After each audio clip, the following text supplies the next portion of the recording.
Hello and welcome to Daytime, your place for scary stories, straight from the horror forums of Reddit. Make sure to like and subscribe for more horror tales of things that go bumping the night. On tonight's episode, a man gets a special job for an agency of supernatural hunters. So, where have you worked?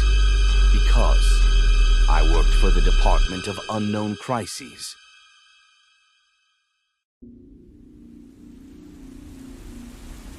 Let's consider some hypotheticals. Let's say you got yourself a master's degree. Let's say that got you a job at a small branch of state government. Let's say you worked there for the better part of your early adult life. You built everything around that job. Got an apartment, moved in with your girlfriend, had an orange cat with, seemingly, a single brain cell. Life is good, right? Hypothetical. Then along comes this man. Says he works in conjunction with the federal government and the private sector. The guy reeks corporate, got a suit with a custom cut, no labels on his clothes. Tells us that we're going to be working closely with a small department that has recently got a boost. Apparently, there's a need for expansion, and some people from my branch will be moving on up. Let's say that one of those people is me. Hypothetically.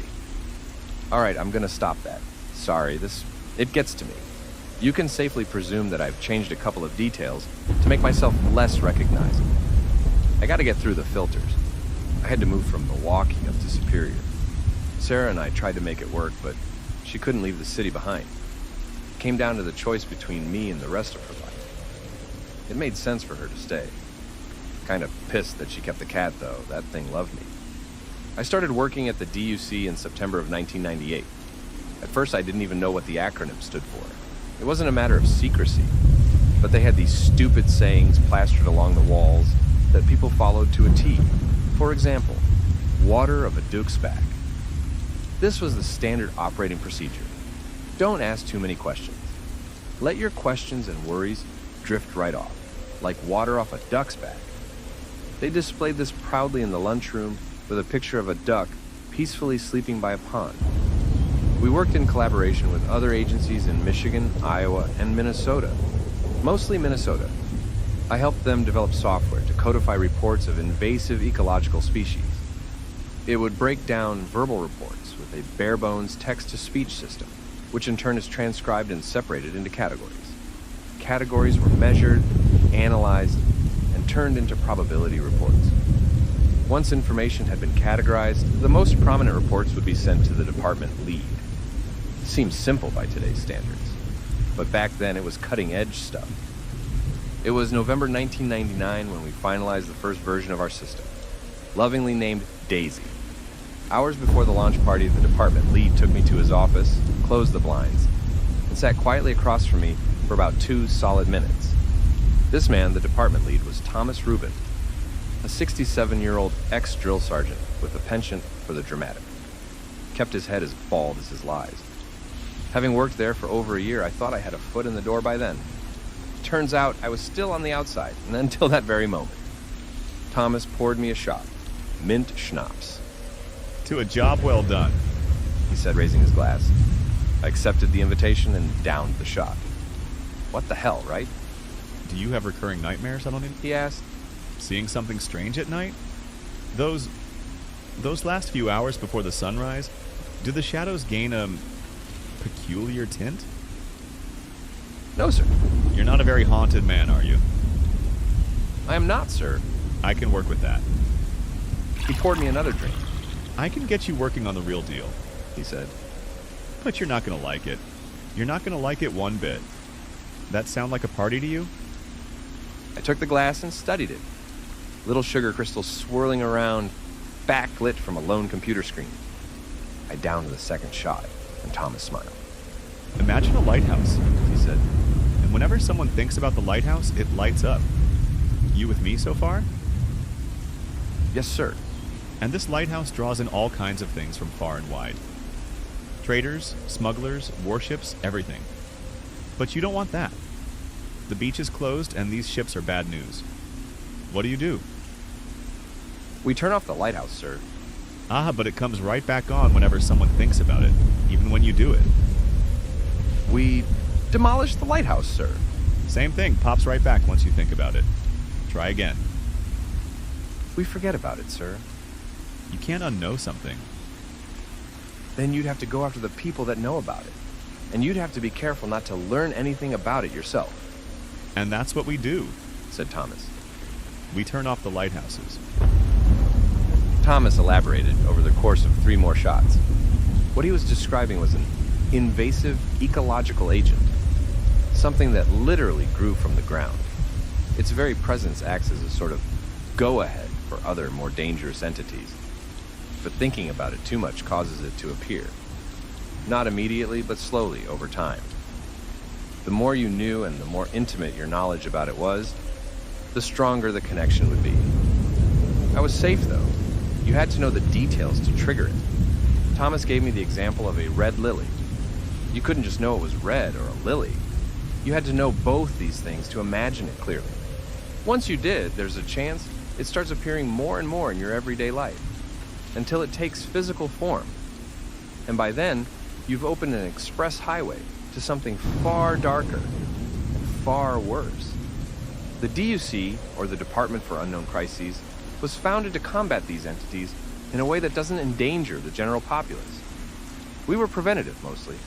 The software we made scrubbed away all details and simply stated an address, sometimes a person, and the likelihood of there being at least one physical manifestation of the invasive species present.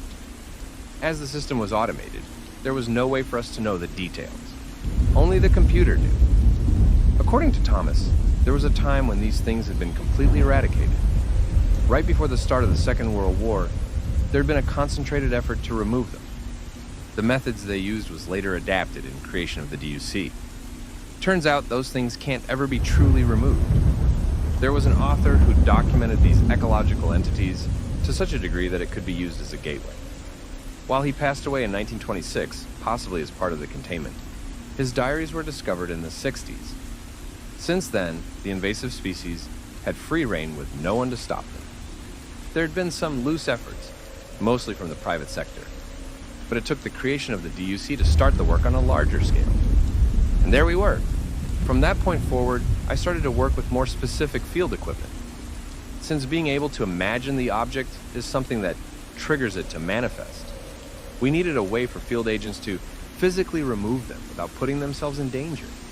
We came up with something we called the Blur Guard, a full headset that removes all color, dampens sound, and mildly blurs your vision. Going back to the example of a red lily, the Blur Guard turned it from a red lily to some kind of flower. That's not enough detail to trigger a manifestation, and thus deemed safe. Since our software knew what to look for, we incorporated a camera and basic image recognition. There'd be a little green light showing up whenever what we were looking for was in view. From that point on, our field agents could play hot or cold until they found what they were supposed to remove.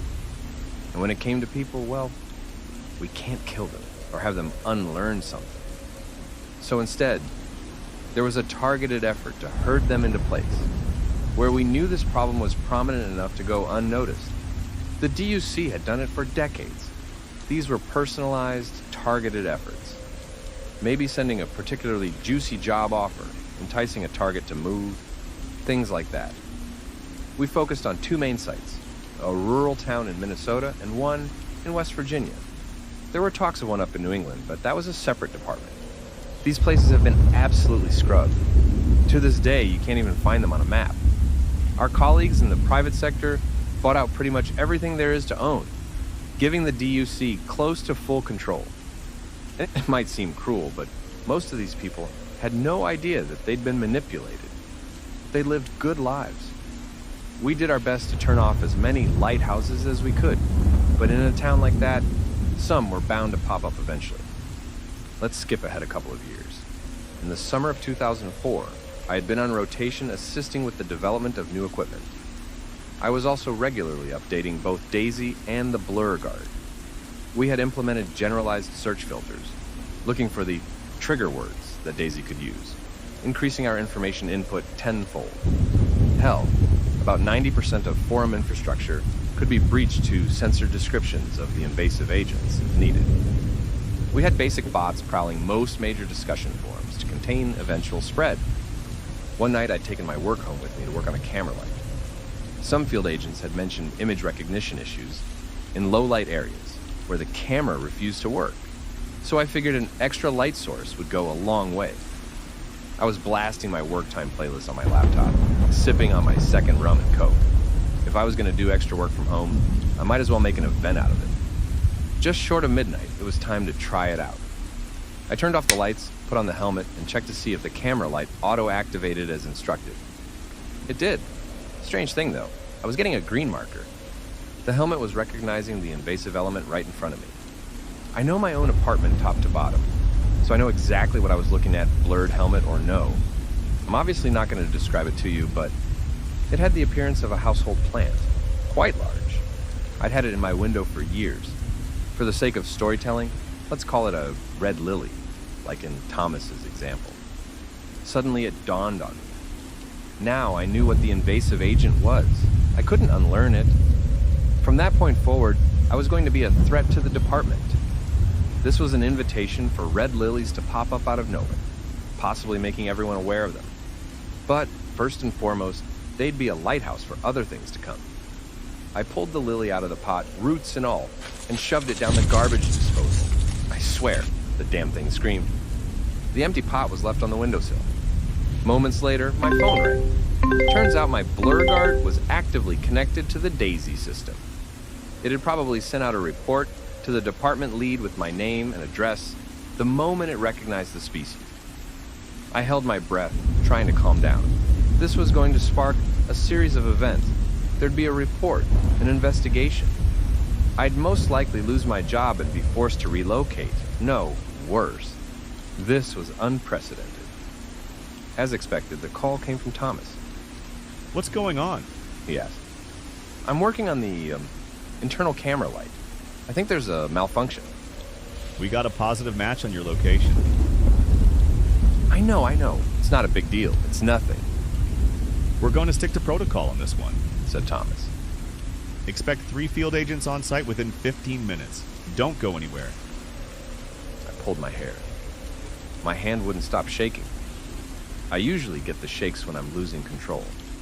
I figured I'd better remove all traces of the plant, whatever parts were stuck in the garbage disposal, and whatever remained in the pot.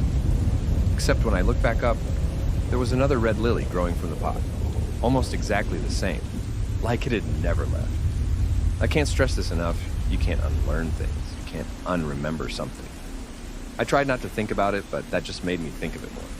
I fetched a Rubik's Cube from my desk to focus on something else, but as soon as that color showed up, my mind sank back to thinking of it. I got a garbage bag and threw the whole pot in along with the rest of the garbage. There'd be nothing left. I went room by room, looking for anything remotely resembling it, but there was nothing. So I left the apartment, intent on throwing it all away. But see, there's this communal garden project outside my apartment building that was filled with these things. There were dozens of red lilies. My mind blanked, and I could feel my pulse rising in my throat. This entire neighborhood could be compromised. Possibly more. I couldn't for the life of me remember if the lilies had been there earlier that day, or if it was a reaction to my realization. These things were insidious. They not only appear when you think about them, but they make a conscious effort to pop up when they are least expected, or wanted. I called my landlord, Jerry, and started pulling up lilies from the community garden with my free hand. Some of them screamed. It was like a tiny wail from a baby. Some of the lilies clung to the dirt, digging their roots deeper. Others came willingly. One of them withered in my hand, giving up completely. When Jerry finally picked up, I was out of breath. I need to ask about the communal garden project, I said. I work with the Department of Fish and Wildlife. There's a bit of an invasive species growing here, and I need to establish a time frame as to when they appeared. All right. The red lilies, the community garden lilies, they're actually a dangerous and invasive species. Do you have any idea how long they've been here? Red lilies? Oh, yeah. We've had those for a while. How long? There was a silence on the other end. Maybe he was thinking about it. I didn't have that kind of time. How long, Jerry? Look, I don't know. 8, maybe 9 years? I grabbed my hair and pulled. The pain in my scalp forced me to concentrate. A handful of hairs gave way. Thanks, Jerry. If you see these, throw them away. Immediately. I'll do that. And don't tell anyone. We don't want to alarm people. I hung up. I was flailing, breaking protocol left and right. I was a breach waiting to be sealed. I was on my knees in the dirt, pulling up red lilies by the handful. One of my neighbors walked past, and I could hear her dog whining at the sight of me. Or maybe it saw something I didn't. There was no telling what this would mean. Most breaches we'd encountered was 1 or 2 of these things. At most, they were usually contained to the Minnesota side of the operation. Them having skipped the state line and latching onto me was alarming. This could prompt a whole new level of response. I knew Thomas had a level black response where termination of lives would be necessary to contain the threat, but we'd never employed it. Not yet. But looking around me and running the numbers, this might be it. This could be the first time they'd have to kill people, and I'd be the first in line. The field agents would be there at any moment. My hands were red and raw from pulling up lilies and stuffing them into the garbage bag. I was so frantic that I grabbed everything that even remotely resembled them. Anything red, anything lily-shaped. I tore up more than half the community garden in 10 minutes flat. I could hear a car coming. Couldn't take any chances. I looked over the garden again, couldn't see any of them, and sprinted to the garbage cans. The moment I had thrown it all away, I saw headlights turning the corner. I recognized them. I brushed my hands off the best I could and shoved them in my pockets. A white hatchback with government license plates pulled up, and 3 people got out. I tried to stay calm. I tried not to think about red lilies. I tried to smile. I could tell that I was looking at Agent Estevez, Young, and Owens. I'd worked with these people plenty of times to prep them for excursion. Never to this extent, though, and never on this side of the states. They all fixed and activated their blur guard helmets. Rough night? Asked Estevez. Yeah, I nodded. Working on an update. The helmet kind of, Sure. We'll just check out the apartment and be on our way. You mind waiting down here? No, that's fine. They turned on their image recog, synced their comms, and gave me a pat on the shoulder. We'll be in and out, Said Young. Sorry about the trouble. I watched them ascend the stairway while I stayed out by the garden. I was going to make sure nothing popped up. If the agents just up and left, I could come up with a plan. I'd tell Thomas eventually, but I had to be clever about it. I had to assess the damage and spread to make sure I could trigger a quarantine rather than an eradication-level response. Still, looking around the apartment complex, there were probably hundreds of people living there. These things could have made their way into every single household, opening the way for pretty much anything. Not that I had the slightest idea of what that might be. I was lost in thought for the better part of half an hour. What the hell was taking them so long? Had they found one? I walked up the stairway and put my hand on the apartment door. It was quiet. It shouldn't be quiet. I got this sinking feeling, like my body heat was leaking out of my feet. My mind started to race with possibilities. Maybe they left, went to the wrong apartment. Maybe they were watching TV on my couch, having a beer, burning a red lily in the tub. Whatever they did, they wouldn't do it quietly.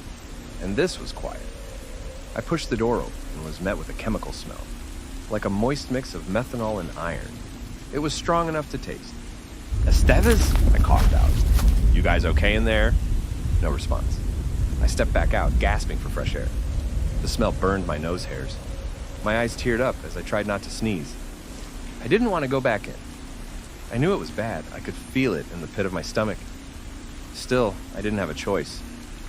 I stepped back in and shut the door behind me. I turned on the lights. They'd been torn to pieces.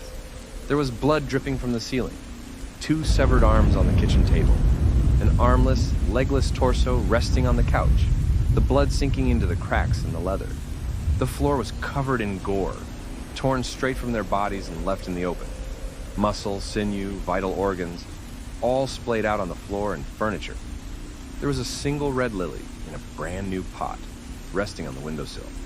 There was a bright red handprint on the bathroom door. I gently pushed the door open, only to reveal the severed heads of Estevez, Young, and Owens. unceremoniously thrown into a pile on the floor of my shower cabinet. I don't know how long I stood there. My mind went completely blank. I could honestly not tell if it was real or a nightmare. For a moment, I was awash with this intense relief. It had to be a nightmare. It didn't make sense for something so terrible to happen so suddenly. It took me a while to realize that there was something looking at me from the bathroom mirror. I turned to it. My face wasn't there, just a dark space where my face ought to be. It was like staring into a hole, vaguely shaped like a humanoid. It followed my movements as I leaned my head left and right. We looked at one another in silence, hearing only the blood dripping from the living room ceiling. A trembling whisper burrowed into my spine. H-E-L-L-O. This was one of the things Thomas had warned us about. This was one of the ships that came to shore following the lighthouse. One of the countless entities invited into my world. Drawn in by this thing. That thing that ought not to be. I hate calling it a red lily. I want to scream what it is and have them torn apart, but I can't describe them, or they'll spread out of control. The longer I stared at the thing in the mirror, the more I understood. It was one thing to know about the red lilies. It was 100 times more potent to know exactly how they worked. For an average person to know their appearance might invite a few to pop up, but to know them at the level that I did, that was an entirely different league. To these things, I was precious cargo. I could light 100 lighthouses, 1,000. They perceived Estevez and the other agents as a threat and disposed of them immediately. I was the equivalent of a carrier. Patient zero. I was stuck in the eye of the storm, and everything around me would be torn to shreds. I ran 100 scenarios in my mind. Destroying myself was the obvious choice, but that would be the nail in the coffin that would force Thomas to take violent action on this entire apartment complex. Without context, he wouldn't know how to contain it. Losing personnel was the final criteria for a black level response.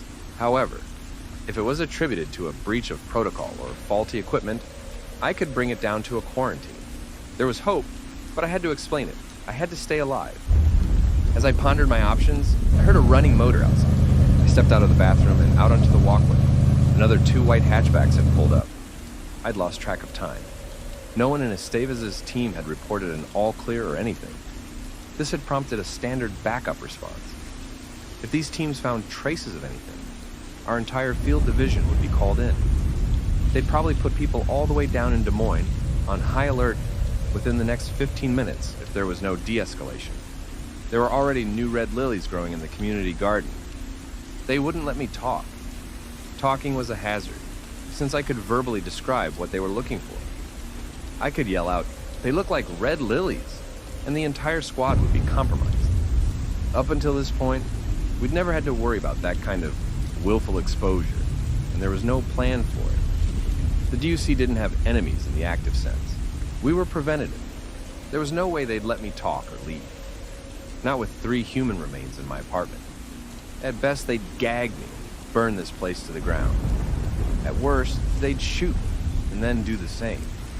I scurried along the walkway, turning left at the far end. I took the fire escape to the ground floor, hugged the wall of the building, and circled back to the parking lot.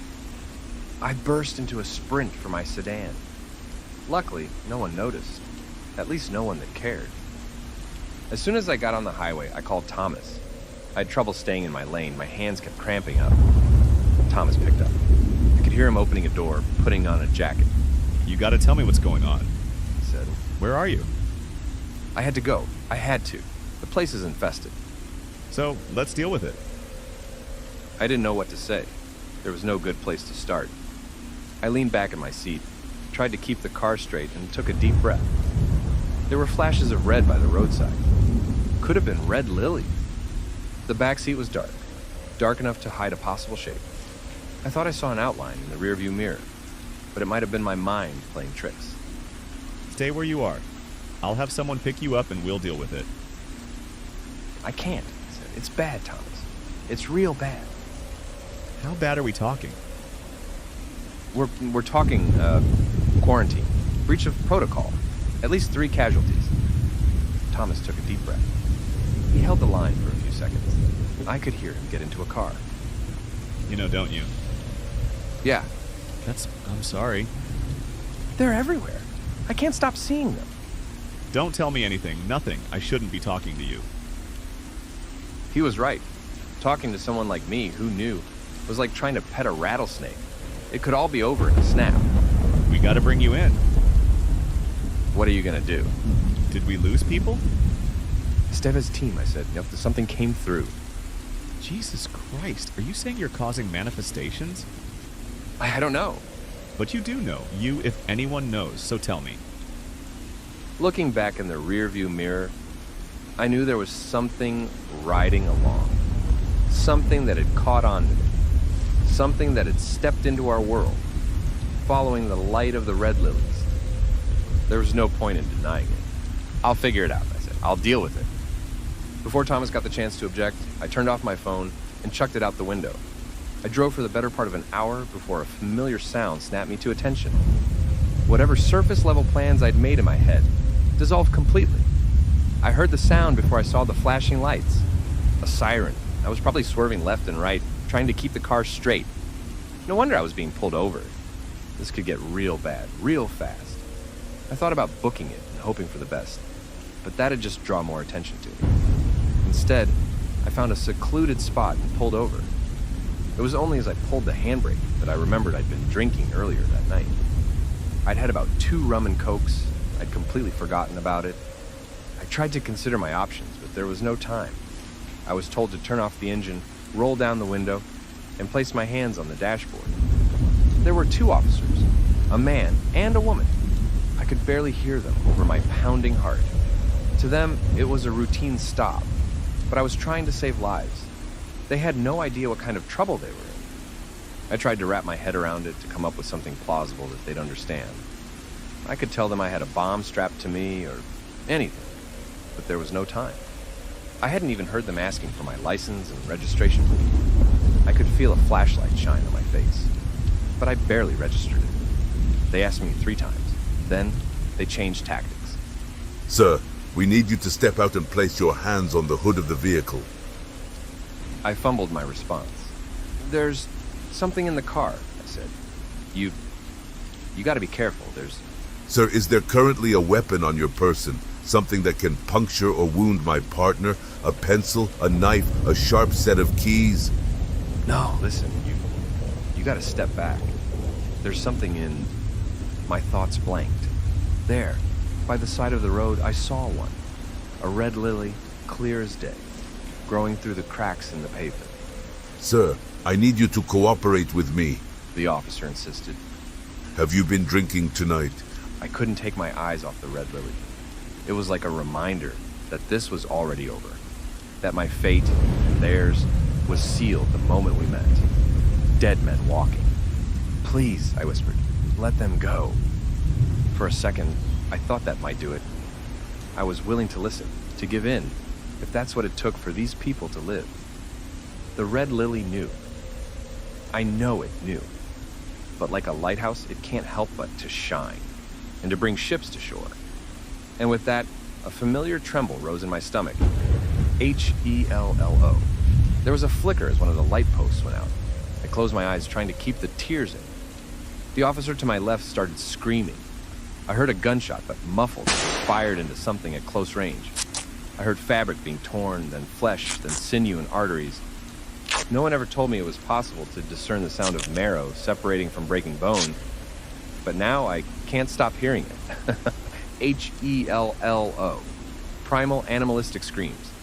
A programmed response in our biology to alert other humans to stay away, to run. Splotches of blood rained down on the concrete and the hood of the car. I could feel something warm spatter across my face and run down my cheeks. The screams stopped. I'd sunk to my knees. I looked like a crying altar boy, praying for it all to stop. When I finally forced my eyes open, the world was red with blood. In the flicker of a dying light post, I saw something vaguely human drop the sundered remains of a torso.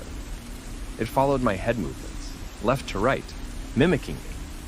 I could tell it was proud, like a dog bringing back a stick to its master. H-E-L-L-O.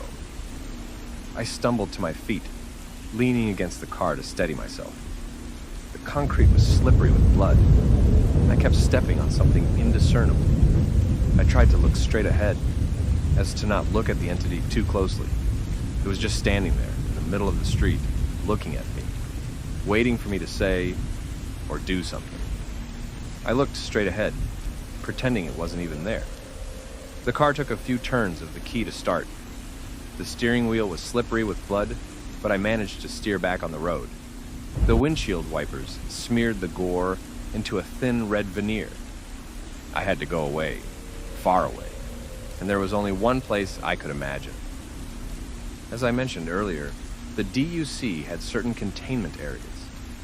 Previously, these were spaces where they simply moved people of interest, but with me there, they'd have to leave it alone. I'd be too dangerous to interact with.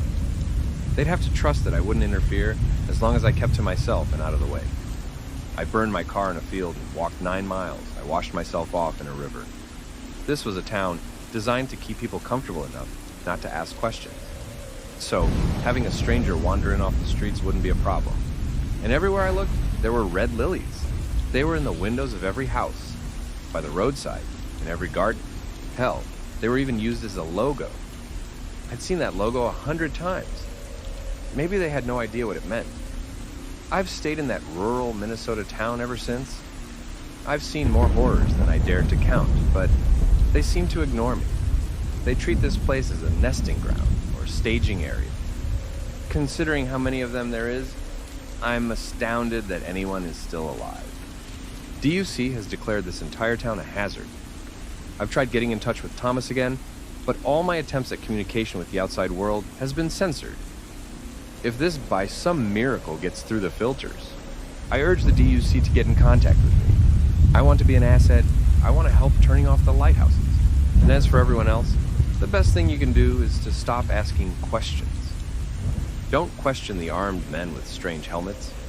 Don't look too closely at the strange plant in the community garden. Don't look for anything abnormal, and if you see something, try to consider it might be artificial. Don't dig too deep into this. If you're not involved, consider yourself lucky, and stay out of rural Minnesota. Hello and welcome to Daytime, your place for scary stories straight from the horror forums of Reddit. Make sure to like and subscribe for more horror tales of things that go bump in the night. On tonight's episode, a woman working at a diner is visited by a stranger with a dark secret. So, where are you from? Because Samuel came from a strange place.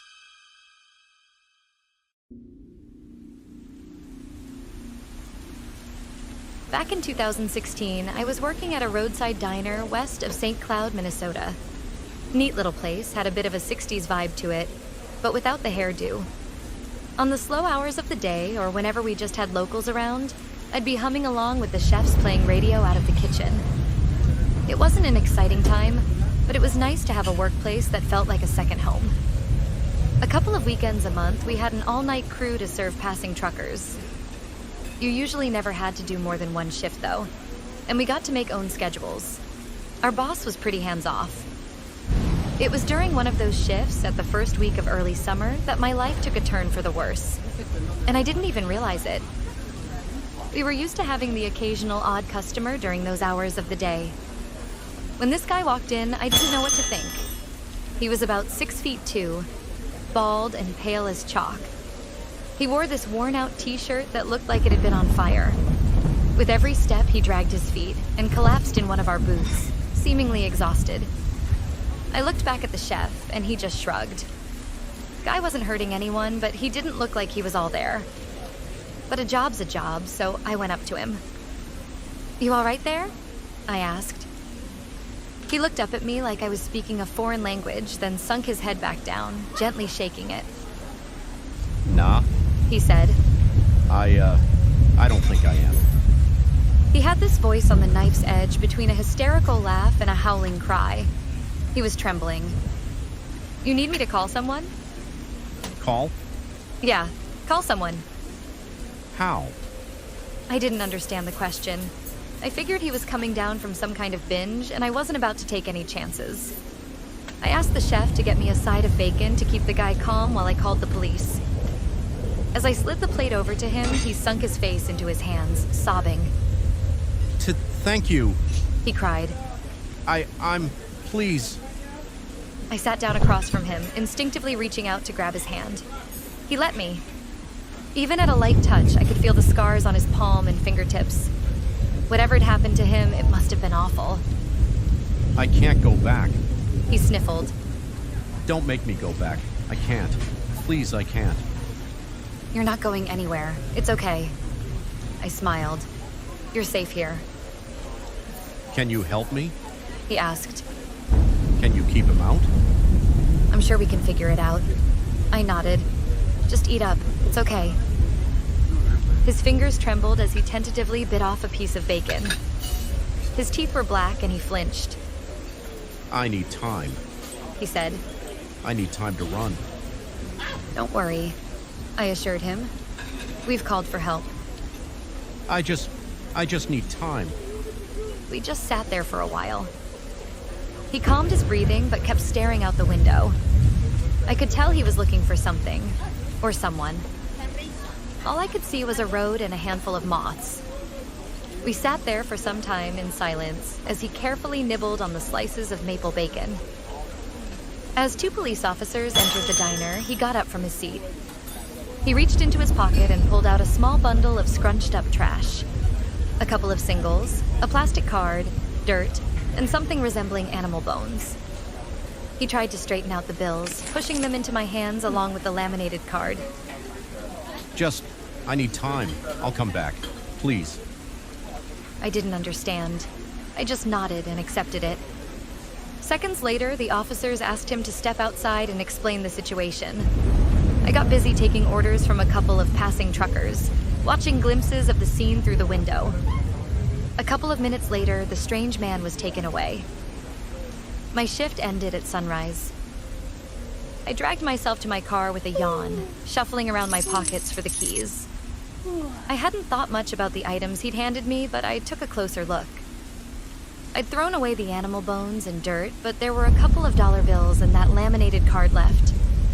I checked the card first. It looked like some kind of bookmark. On one side, it was completely white, and on the other side, there were dried blue flower petals arranged in a spiral. Kind of reminded me of a sunflower. And finally, there were the dollar bills. I didn't pay much attention to these at first. Just a couple of singles. But after a closer look, I noticed something unusual. There was a man on the bill that I didn't recognize. It took me a couple of Google searches to realize that this man was Walter Mondale, the man who'd lost to Ronald Reagan's second run for president back in '84. Why was this man on a $1 bill? Before heading to bed, I put the items down on my nightstand. In a moment of silent wonder, I looked out the window. What had that man been looking for? What had he been running from? There was nothing out there, just a couple of moths. Waking up the next morning, I had a full day off. I spent it cleaning my apartment, watching movies, having dinner with a couple of friends, and ending the night with a couple of drinks at the pub down on the corner. No binge or anything, just got a bit boozy. I was still gonna be in bed by midnight. I took the scenic route home. A long walk. All the way down Main Street, past the lake. I took a shortcut through the park by the final stretch, speeding up a bit. That place was trouble. As I hurried by the fountain, I spotted someone in the distance, a shrouded figure at the edge of the streetlights. I stopped to observe for a second, but as I did, the lights flickered. Coming back on, the figure was gone. I chalked it up to imagination. I was a bit drunk after all. Besides, it was small, like a child. What the hell would a kid be doing out at this hour? A couple of days passed. I didn't notice anything unusual, but I kept coming back to that distressing feeling of missing something important. Looking back at it now, I just feel dumb. He was there all along, outside the supermarket, in the parking lot, off the highway. Hell, he was outside my window at night sometimes, but just too short for me to spot. I'm getting ahead of myself. It wasn't until one morning when I was driving to work that I got a clear view of him. I was crossing a four-way street, taking a sharp left turn, when I had to throw myself on the brakes. There was a kid in the middle of the street. I hadn't seen him that clearly before. He was probably around 6, maybe 7 years old, wearing a plain black shirt and a pair of light blue canvas pants. Short black hair, dark eyes, and no shoes. That particular detail stuck with me. No shoes? Why? I almost lost control, but I was lucky. There wasn't much traffic, and I managed to stop further down the road.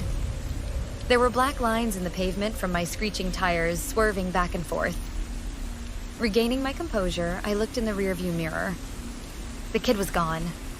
But that was just the start. I'd spot him every now and then. Looking out the window at work, at the gas station. A passing face in the crowd when shopping for groceries. Every now and then, something would pull on my attention, forcing me to whip my head around, looking for the source of that ill feeling crawling up my spine. Sometimes I saw him. And even worse, sometimes I didn't.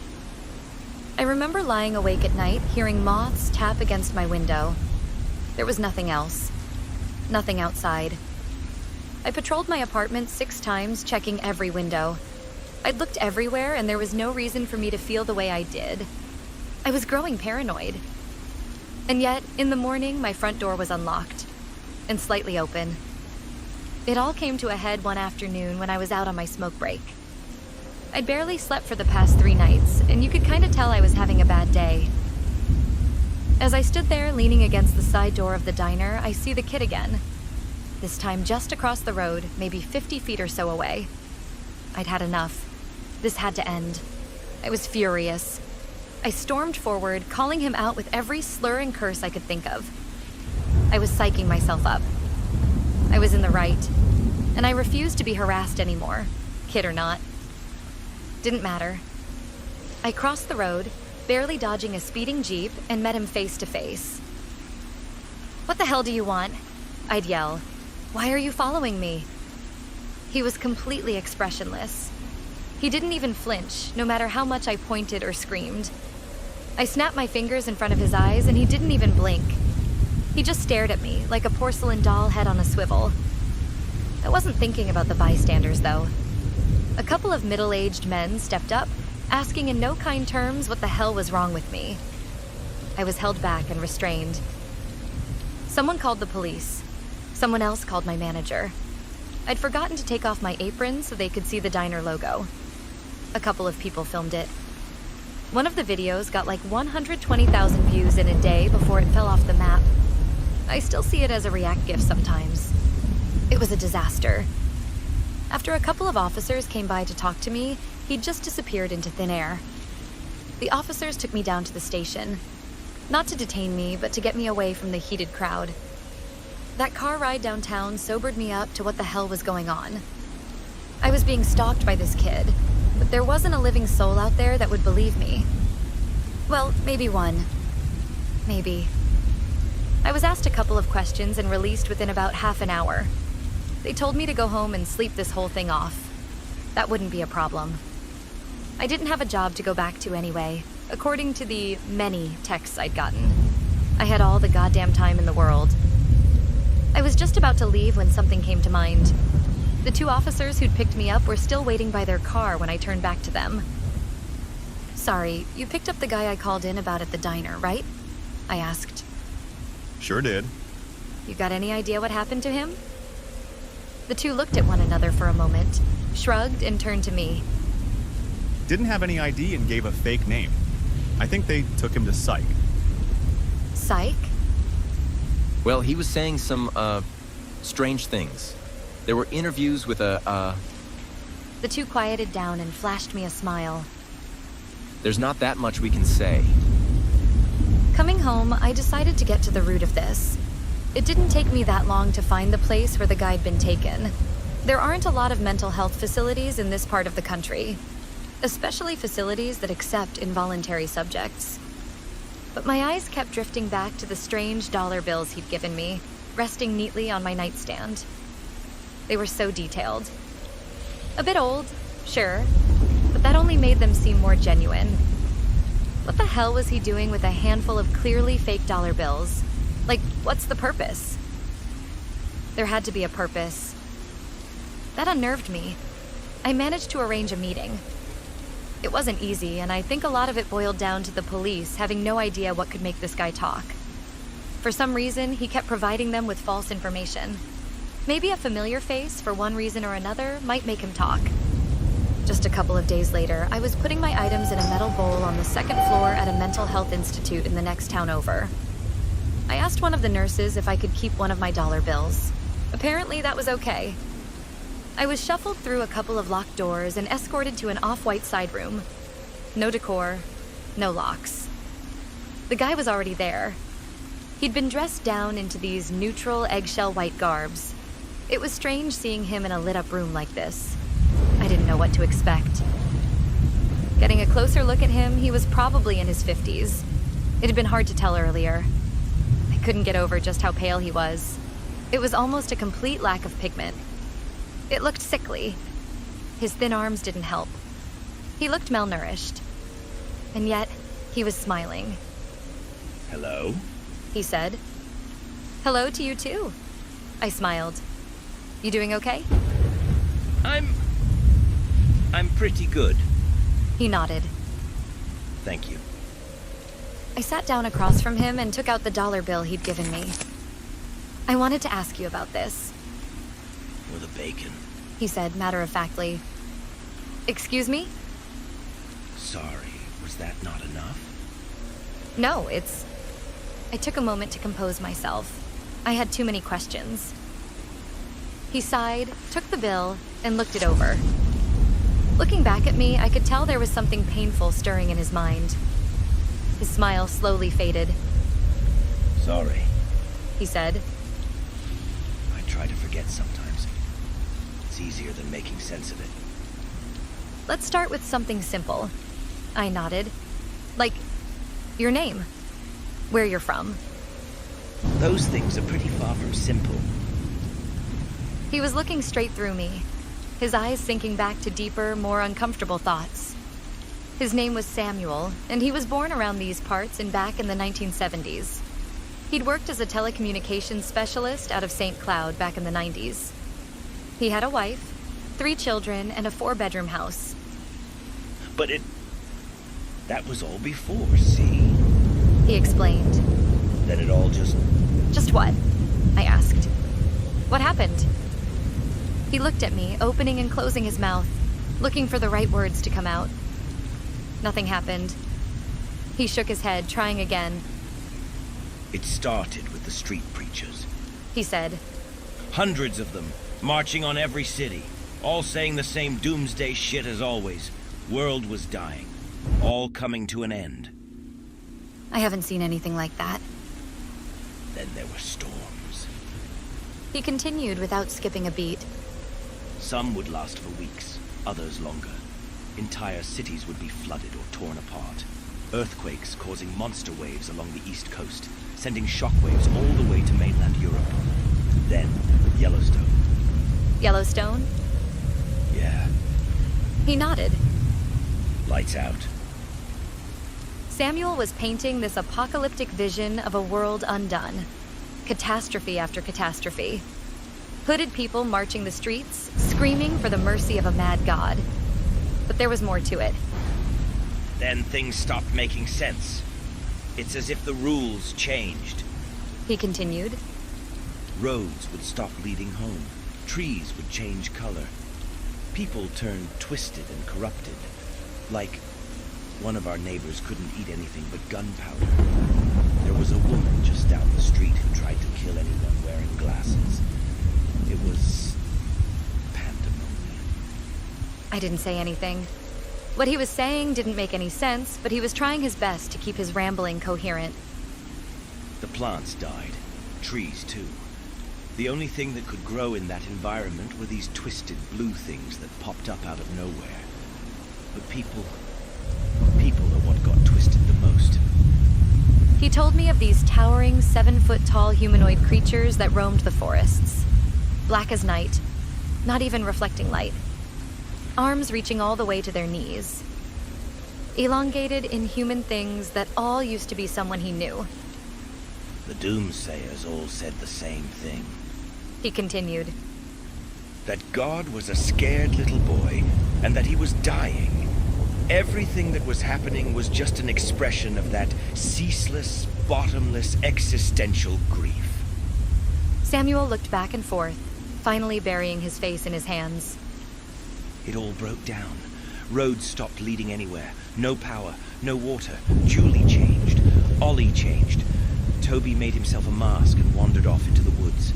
Ira just disappeared. And for years, has it been years? It's just been me. But you're here now, I said. And what you're describing, it didn't happen. It happened. He insisted.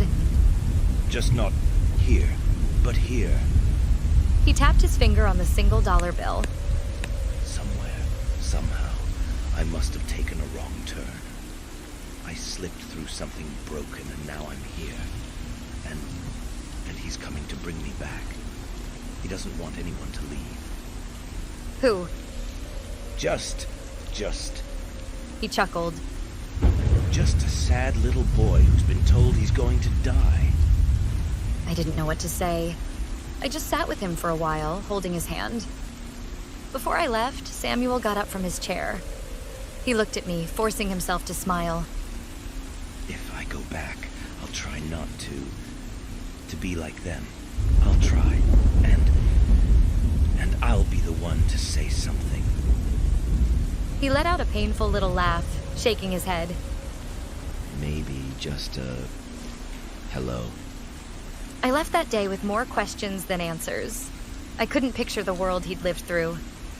Then again, how could it be true? None of it had happened. But what was he gaining from lying about it? That was the last time I saw Samuel. A few days later, he went missing, as if he'd disappeared into thin air. I didn't know what to think of it. There was nothing on the cameras. No one entering or leaving the building. No quick escapes, no clever plans. He'd just walked into his room and disappeared. Nothing left but a couple of moths fluttering about. And for a while, that was it. That was the end of the story. I got busy looking for a new job, and all the little items given to me by Samuel was put away into a little box in my glove compartment. Life soldiered on, and no matter how many questions I had, there was no one around to answer them. Even the strange kid that had been following me was, seemingly, gone. A couple of months later, I was driving home from a friend's place. I stopped at a four-way street, waiting for a couple of trucks to pass, when there was a knock on the passenger side window. I almost choked on my own spit. Scared me half to death. Looking out, I could see that kid again. I hadn't seen him for some time, and I quickly bounced between curiosity and downright anger. "What do you want?" I yelled out. There was no response. Instead, the door just opened. It had been locked. As he opened the door, he pointed to the glove box. "You want his things?" I asked. "Is that it?" He nodded. I wanted to lash out, but there was something telling me I shouldn't. Instead, I reached over, opened the glove compartment, and pointed to the box. "Just take it and leave me alone," I said. "Get it over with." He reached in and grabbed the box. So much effort for a couple of mementos. I turned my head back to face the road. The kid backed out. But of course I had to get the last word in. "Not even a thank you, huh?" That made him pause. He looked at me, tilting his head. As he opened his mouth to speak, a moth fluttered out. Then another. And another. Then darkness. What happened next is hard to describe. My memory of it is fragmented. It's like trying to watch a buffering video, where long stretches of it are just nothing. But you know something was supposed to happen in between. Blink. I was sitting in my car. There was a dark blue sky. No clouds, no stars. Figures in the distance. An open field with blue flowers bending to a howling wind. A powerful stench of ammonia stinging my nostrils. Something to my immediate left, ripping the car door straight off the hinges. Blink. Running. Ruins of a town. It seemed familiar, but there was barely anything left. My leg was bleeding. I was being followed. No matter where I turned or where I ran, I seemed to end up at the same intersection. Blink. A 3-story building brimming with life. Glimpses of arm-long antennae through the broken windows. Clickety-clack of bursting wings tapping against crumbling concrete. A loud warning shriek as something rubs its legs together. A call for prey. Blink. Hiding in a tipped-over trash container. The rain has stopped in midair. Raindrops held in indefinite suspension. I suck water drops out of the air to quench my thirst. My hands are shaking from the blood loss. Countless little images. Some in order, some not. I have no idea how much time passed. In the moment, it must have been much longer than I can remember. Days. Weeks, even. There's no way to tell. Blink. Walking through a barren field. It feels like walking through a dead forest, but there are no trees. Only those willingly impaled and wailing. Blink. An abandoned booth by a broken highway. A sign offers phone calls in exchange for real teeth. There are 6 sizes of pliers hanging on a wall within. All are bloodied, even the small ones. Blink. The church that had burned down the night before had reappeared. The people inside, too. They couldn't leave. Tonight, they would burn again. Somewhere in this nightmarish, puzzle-pieced fragment of nothing, there was a constant drive in me to get away. To get out. I knew that if I'd gotten there, I could get back home again. I just had no idea how. Maybe finding the kid. Asking. Begging. Something. The last fragment of memory from that space was being cornered in a cellar. They were banging on the door. I tipped over a wardrobe to keep them out, but they weren't going to stop. They were never going to stop. I couldn't let them kill me again. Not like that. One of the changed ones were coming. I don't know what that means, or how I know the name, but I knew of it. There was a mirror, and I could see the signs. It stepped out. 7 feet tall, black as night. Elongated arms and neck. Barely a body at all. Just a void space vaguely shaped like the remnants of a person. Except this one felt familiar. It was the first one to speak. Hello. Blink. Running. A cold hand. If I squeezed too hard, my fingers went straight through it. I had to keep up. He was showing me something. Blink. They were flooding over the school bus, tipping it by their sheer numbers. Eruptions from the sewer grates. They were famished. Blink. An open field. Sunflowers facing me no matter where I turn. It's not far. Blink. I look back as I'm pushed over the edge. He looks just like the rest of them. They aren't angered by his betrayal. They feel nothing, as I fall. In February of 2017, I was found by the side of the road. I'd been gone for months. My car was too. I came back with nothing but the clothes on my back and countless scars. I've been told that I didn't make any sense at first. I was just rambling nonsense. Or maybe it just sounded like nonsense to these people. Over time, I forgot more and more of these fragmented images, and the less I remember, the more I can move on. Still, I've written them down over time, and they paint an ugly, insane picture of what I'd been going through. Some of which I, myself, have a hard time believing. Then again, I know myself well enough to see that there's no point in lying. I haven't seen Samuel, or that strange kid ever since. I think this is all over for now. There's nothing left for me to give. But even now, years later, I still wake up to that feeling at night. That there's something wrong, or that I'm forgetting something. That there's something near that I'm looking straight through or past. And every now and then I hear the flutter of a moth's wing tapping against my bedroom window. And I think I know what it wants. It wants me to go back.